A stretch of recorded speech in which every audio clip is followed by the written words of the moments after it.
It is almost 3 in the morning and you're staring at the ceiling. You did nothing wrong today, nothing dangerous happened, but your brain has decided to replay in perfect detail the moment 11 years ago when you waved at someone who was actually waving at the person behind you.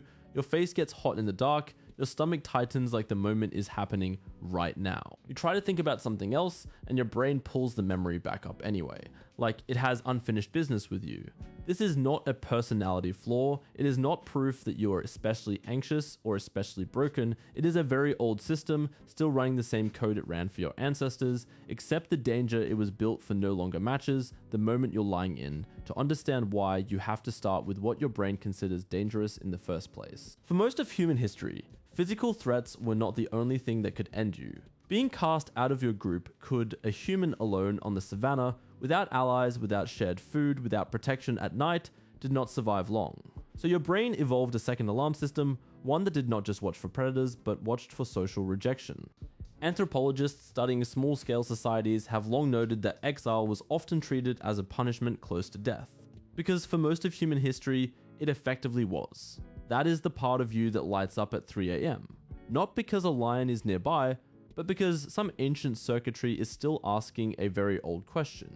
Did I just damage my standing with the group? The psychologist Kipling Williams spent years studying social rejection, including a simple experiment where people played a ball-tossing game and were quietly excluded by the other players. Brain scans showed something striking. The same regions that respond to physical pain also activated when people were left out. Your brain does not have a completely separate system for social pain. It borrows the alarm system built for physical injury. Which is why an old embarrassing memory does not just feel awkward when it resurfaces, it feels like a wound reopening. But why does this happen specifically at night and specifically at 3 in the morning?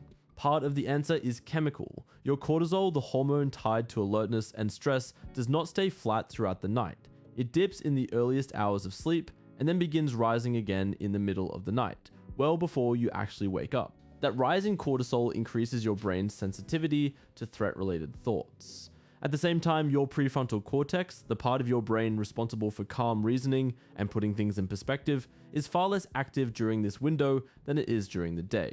So you end up with heightened emotional sensitivity and reduced rational filtering at the exact same time. During the day, if an old memory surfaces, your rational brain steps in almost instantly. That was years ago.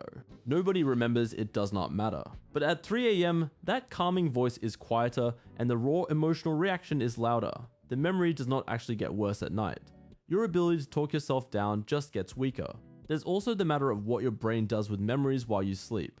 The neuroscientist Robert Stickgold, who has spent decades studying sleep and memory consolidation, has shown that your brain does not simply store memories passively while you rest. It actively sorts through them, strengthening some, connecting others, and in some cases replaying emotionally intense experiences to help process them. Embarrassing memories tend to be flagged as emotionally significant precisely because they involve social risk. So your sleeping brain keeps returning to them, not to torture you, but because it is trying to file them away as thoroughly as possible. The problem is that this filing process was designed for occasional real threats, not for the sheer volume of tiny embarrassing moments a modern life produces. A prehistoric human might have had a handful of major social missteps across an entire lifetime. You might generate several a week, every awkward text, every mistimed joke, every moment you talked too long in a meeting becomes raw material for the exact same processing system.